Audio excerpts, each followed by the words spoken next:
शाम 7 बजे के करीब किंग एटलस से मुलाकात हुई।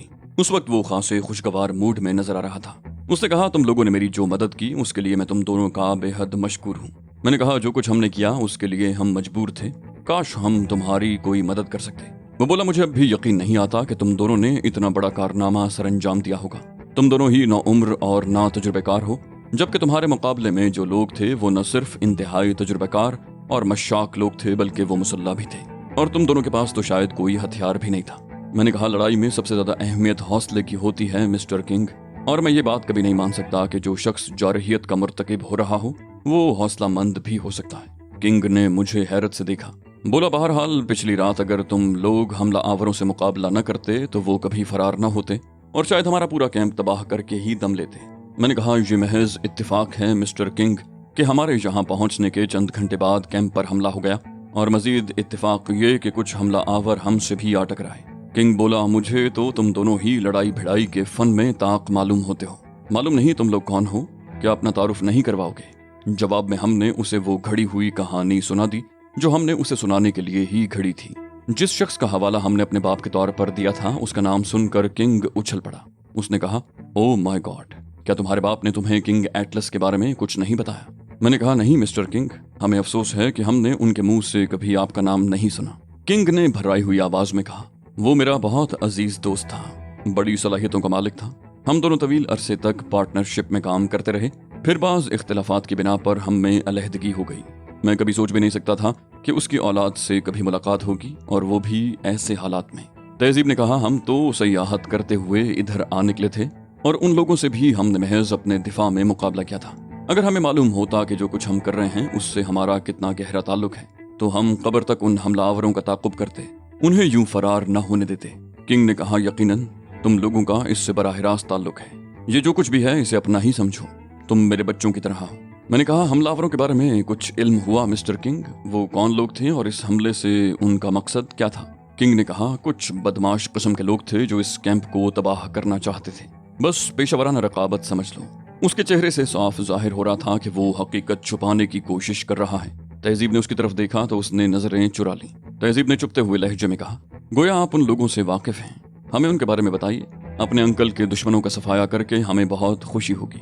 किंग ने बौखला कर कहा, ओह नहीं, उन लोगों से तो मैं अपने तौर पर ही निमट लूंगा, तुम लोगों का इस मामले में पड़ना मुनासिब नहीं।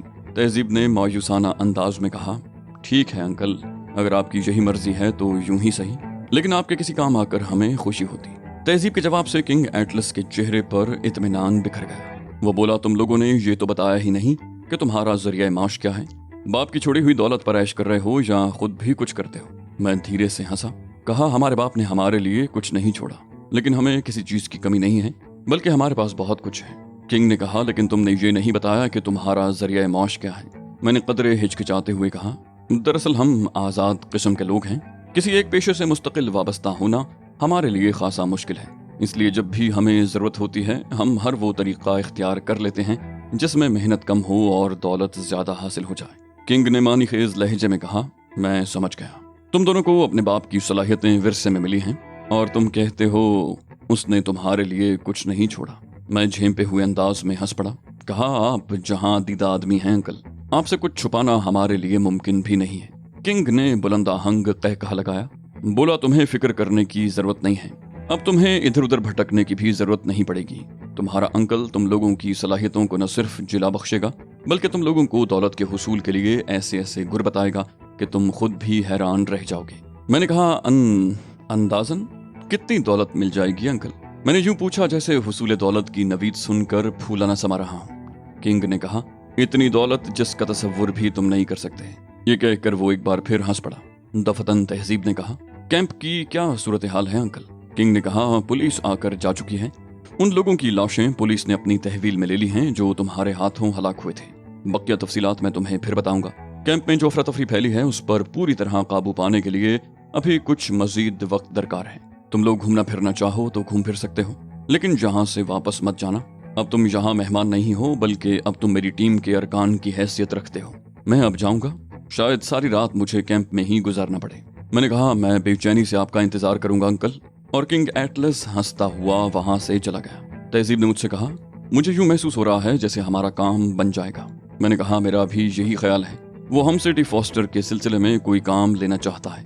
तहजीब बोली लेकिन मुझे हैरत इस बात पर है कि ये शख्स इतना बड़ा गिरोह चला रहा है, इसके वसाइल भी कम मालूम नहीं होते, फिर ये अभी तक डी फॉस्टर वाला मामला क्यों तय नहीं करा सका। मैंने कहा मैं खुद भी इस बात पर गौर करता रहा हूँ, लेकिन इसकी कोई ज़ाहिरी वजह समझ में नहीं आती। मालूम नहीं इस मामले में इतनी ताखीर क्यों हो गई, ये तो बहुत तेजी से तय होने वाला मामला था। तहजीब ने तशवीश ज़दा लहजे में कहा, डी फॉस्टर की तलाश का काम जल्द अज जल्द मुकम्मल हो जाना चाहिए, इस काम में पहले ही बहुत वक्त सर्फ हो चुका है। मैंने कहा लाहे अमल तय करना चीफ का काम है, हम जैसे मातहत तो सिर्फ हुक्म के गुलाम होते हैं। तहजीब मुस्कुराई, बोली मैं तो ज़बरदस्ती इंचार्ज बन बैठी हूँ और तुम्हें भी ज़बरदस्ती ही मेरी ये हैसियत कबूल करना पड़ी है।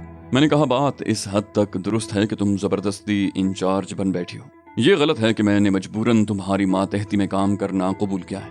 वो दिलचस्पी से बोली, ओह ये तो मेरे लिए इंकिशाफ है, मैं तो यही समझ रही थी कि मैं इंचार्ज बन गई तो तुमने बस उसे कबूल कर लिया। मैंने कहा ग्रीन पोल के तुम्हारे साबिका तजुर्बात की रोशनी में मैंने ये महसूस किया कि तुम इस जिम्मेदारी से ओहदबरा होने की सलाहियत रखती हो।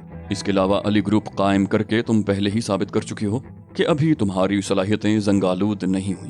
तहजीब ने कहा गुड, वेरी गुड, सादतमंद मातहत ऐसे ही हुआ करते हैं। मैंने न्याजमंदाना लहजे में कहा मैं इस काबिल तो न था, ताहम इस हौसला अफजाई के लिए मैं चीफ का अजहद मशकूर हूँ। तहजीब हंसने लगी, बोली अब आप यूं करें मिस्टर अली कि जाकर आराम करें, मैं जरा कैंप नवर्दी करने जा रही हूँ। मैंने कहा ये तो ज्यादती होगी चीफ, अगर कैंप नवर्दी की सादत से मातहत को महरूम रखा जाए। मैं वादा करता हूँ कि चीफ के किसी काम में दखल अंदाजी नहीं करूंगा, ताहम मिशन की कामयाबी के लिए अगर इस नाकारा मातहत का साथ न ले जाना ही मुनासिब है तो ये नाचीज मातहत। तहजीब ने चमकारने वाले अंदाज में कहा, ओहो नहीं नहीं, तुम दिल छोटा न करो, हम अपने मातहतों के दिल नहीं तोड़ा करते। ये कहकर वो फिर हंस पड़ी। हम दोनों हाथों में हाथ डाले बाहर निकल आए। कल रात के हमले से मुतासिर होने वाले सयाह वापस चले गए थे, लेकिन उसके बावजूद नशेबाजों की बहुत बड़ी तादाद रंगरलियां मनाने में मसरूफ थी। रात को क्या हुआ था इससे उन्हें कोई गरज नहीं थी, उनके लिए यही बहुत काफी था कि वो जिंदा थे। तहजीब ने मुतनफराना अंदाज में कहा, इन्हें देख रहे हो अली, ये लोग किस कदर खुद गरज और बेहिस हैं। कल यहाँ कितना कश्त खून हुआ है मगर ये अपने नशे में मगन है। मैंने कहा यह तो साफ जाहिर है तहजीब के नशे की लत आदमी को खुद गरज और बेहिस बना देती है, इसमें ताज्जुब की तो कोई बात नहीं है। वो बोली अफसोस तो होता है अली, एक इंसान होने के नाते दूसरे इंसान को पस्तियों में गिरते देखना आसान तो नहीं होता। मैंने कहा यह खुद गर्जी और बेहिसी मौरूसी है तहजीब। सफेद फार्म हमेशा से अपनी खुद गर्जियों का मुजाहरा करते आए हैं, जो नशेबाज नहीं हैं उन्हीं का हाल देख लो। महज अपनी बरतरी कायम करने के ख्याल खाम के तहत इन सफेद फार्मों ने जौहरी तवानाई दरियाफ्त की और अब असलही की दौड़ में इतना आगे निकल गए हैं कि पूरी दुनिया तबाही के दहाने पर खड़ी है। हम काफी देर तक कैंप में टहलते रहे, फिर तहजीब एक मखसूस समत में बढ़ने लगी। मैंने ये बात महसूस कर ली मगर मैं कुछ नहीं बोला। एक छोलदारी के नजदीक पहुंचकर तहजीब रुक गई। छोलदारी के सामने वाले हिस्से पर सुर्ख रंग का सेब बना हुआ था। तहजीब ने छोलदारी का पर्दा हटाया और अंदर दाखिल हो गई। अंदर का मंजर नागुफ्ताबे था। एक सुरीली निस्वानी चीख उभरी और अंदर मौजूद लड़की उठकर बैठ गई। वो बहुत सहमी हुई थी और खुद को छुपाने की कोशिश कर रही थी। उस लड़की के साथ बड भी मौजूद था। तहजीब ने झेंपे हुए अंदाज में कहा, तुम जरा बाहर आओ। ये कहकर वो बाहर निकल आई। मेरे हलक से एक कहकहा आजाद हो गया। मैंने कहा हद से बड़ी हुई खुद एतमादी ऐसे ही वाकयात को जन्म देती है। तहजीब ने झेंपे हुए अंदाज में कहा, ये बहुत कमीना आदमी है, पक्का सुअर है। इसी असना में बर्ड बाहर निकल आया। बोला वो दरअसल एक मासूम लड़की है, माशरे की सताई हुई और बेसहारा लड़की। इसके माँ बाप मर चुके हैं और बहन भाई। तहजीब ने टपट कर कहा, बकवास मत करो, इसके अलावा भी कुछ किया है तुमने यहाँ? बर्ड ने हकला कर कहा, क्यों क्यों क्यों नहीं चीफ, क्यों नहीं? कुछ नहीं, बहुत कुछ किया है। तहजीब गुस्सीले लहजे में कह रही थी, तुम इंतहाई निकम्मे और नाकारा आदमी हो। हमसे अलहदा होने का मकसद यही था कि तुम आज़ादी से अपनी मजमूम हरकतें जारी रख सको। बर्ड ने एहतजाज किया। बोला, ये गलत है चीफ, मेरा मकसद तो सिर्फ ये था कि आप लोगों से अलग रहकर आपके दुश्मनों पर नजर रख सकूं। तहजीब ने तंजिया लहजे में कहा, अच्छा तो फिर हमसे दूर रहकर क्या तीर मारा जनाब ने? बर्ड ने कहा, रात के वाक़े में कुछ मकामी लोग भी मुलव्विस हैं। मेरा मतलब है वो इसी कैंप में मुकीम हैं। वो 3 अफराद हैं जो आपस में गुफ्तगू कर रहे थे कि तुम दोनों को जिंदा नहीं छोड़ेंगे। तुम कहो चीफ, तुम मूजी को नुकसान पहुंचाने से कबल ही जहन्नम वासिल कर दूं। तहजीब ने मशकूक नजरों से बर्ड को घूरा। बोली, कहाँ हैं वो लोग? उनका पता समझा? बर्ड बोला, उधर जहाँ 3 दरख्तों के तने आपस में मिले हुए हैं उनके दामन में उनकी छोलदारी नस्ब है। वो लोग यकीनन हमलावरों के साथ हैं। तहजीब बोली, और कोई खास बात? बर्ड ने कहा, खास बात तो कोई नहीं है। किंग ने अपनी हैसियत का पूरा फायदा उठाया है और उसने पुलिस को मुतमईन करके ही वापस भेजा है। वैसे चीफ, मैं 1000 आंखों से जाग रहा हूँ। आप लोग इत्मीनान रखें, आपको कोई दिक्कत नहीं होगी। तहजीब ने होंठ सिकोड़ कर कहा, ठीक है, जाओ जहन्नम रसीद हो जाओ। बर्ड ने मौदबाना अंदाज में सर खम किया और पलटकर इस तरह छोलदारी के अंदर वापस चला गया जैसे तहजीब के हुक्म पर हर्फ बहर्फ अमल करना चाहता हूँ। मैं तहजीब के साथ हंसता हुआ आगे बढ़ गया। वो बोली, ये सुअर, बाज़ औक़ात इस पर सख्त गुस्सा आता है, बहुत ख़राब आदतों का मालिक है। मैंने मासूमियत से कहा, उस बेचारे के लिए ऐसे अल्फाज क्यों इस्तेमाल कर रही हो? तहजीब मुझे घूरने लगी। बोली, क्यों, तुम्हें अंदाज़ा नहीं है? तुमने देखा नहीं था कि वो छोलदारी के अंदर किस हालत में पाया गया? मैंने मासूमियत से कहा, नहीं, दरअसल मैं छोलदारी के अंदर निगाह नहीं डाल सका। तहजीब ने कहा, शरारत मत करो अली, वो और वो झेंपे हुए अंदाज में हंस पड़ी। फिर दफतन संजीदा होकर बोली, क्या ख्याल है, जिन लोगों की निशानदही बर्ड ने की है, लगे हाथों उन्हें भी देख लेते हैं? मैंने कहा, मेरे ख्याल में अभी ये मुनासिब नहीं होगा। पहले ये मालूम हो जाए कि किंग हमसे क्या काम लेना चाहता है, उसके बाद ही इस मामले को देखेंगे। उस रात कोई खास वाकया नहीं हुआ। पूरी रात सुकून से गुजर गई। सुबह नाश्ते के बाद तहजीब ने बाहर जाने की ख्वाहिश का इजहार किया। मैंने उससे पूछा, क्या इरादे हैं? बोली, मुझे नहीं मालूम कि मैं क्या करूंगी, लेकिन अब कुछ न कुछ होना चाहिए। हम ज्यादा इंतजार के मुतहम्मिल नहीं हो सकते। मैंने कहा, बात तो ठीक कह रही हो, लेकिन क्या तुम अकेली जाओगी? तहजीब ने कहा, हाँ, तुम साथ होते हो तो मेरे एतमाद में फर्क पड़ता है। मैंने तवील सांस ली, कहा, ठीक है, जैसे तुम्हारी मर्जी। वैसे भी इस मिशन की इंचार्ज तुम हो। तहजीब चली गई और मैं किंग एटलस के कैबिन में अकेला रह गया। किंग एटलस के आदमियों का रवैया हमारे साथ मुअद्दबाना था, लेकिन मुझे हैरत इस बात पर थी कि अभी तक टोनी कहीं दिखाई नहीं दिया था, जबकि वो किंग एटलस का दस्ते रास्त तसव्वुर किया जाता था। उसकी गैर मौजूदगी से मैंने ये नतीजा अखज़ किया था कि वो कैंप के मामलात देख रहा होगा। मैं उससे बदला लेने के लिए सख्त बेचैन था, लेकिन उसके लिए उसका सामने आना ज़रूरी था। अब तो मेरी राह में कोई मसलहत भी हायल नहीं थी, बल्कि उसकी पिटाई करके अब मैं अपने मिशन के लिए मुफीद नताइज हासिल कर सकता था। तहजीब को गए हुए देर हो चुकी थी। मुझे मालूम नहीं था कि वो कहाँ गई है और कब तक वापस आएगी। मैं तहजीब की हिकमत अमली का दिल से कायल हो चुका था। अगर उसने मुझ पर और खुद पर किंग एटलस के एक पुराने करीबी दोस्त के बच्चों का मेकअप न किया होता, तो हम कभी किंग एटलस की हमदर्दियां इस हद तक हासिल नहीं कर सकते थे, जिसके नतीजे में हम भी दूसरों की तरह टामक टोइयां मारते रह जाते। जबकि अब सूरत हाल ये थी कि किंग हमारा गर्विदा हो चुका था और मुझे यकीन था कि उसके जरिए डी फॉस्टर तक पहुंचना अब ज्यादा मुश्किल नहीं रह गया है। मुझे बखूबी अंदाजा था कि चूंकि किंग एटलस और डी फॉस्टर दोनों का ताल्लुक एक ही खानदान यानी शमरी खानदान से है, लिहाजा डी फॉस्टर के लिए किंग एटलस सरधड़ की बाजी लगा देने से भी गुरेज नहीं करेगा। मालूम नहीं कितनी देर तक मैं ख्यालों में खोया रहा। फिर मैं उस वक्त चौंका जब किंग एटलस का एक आदमी मेरे पास आया।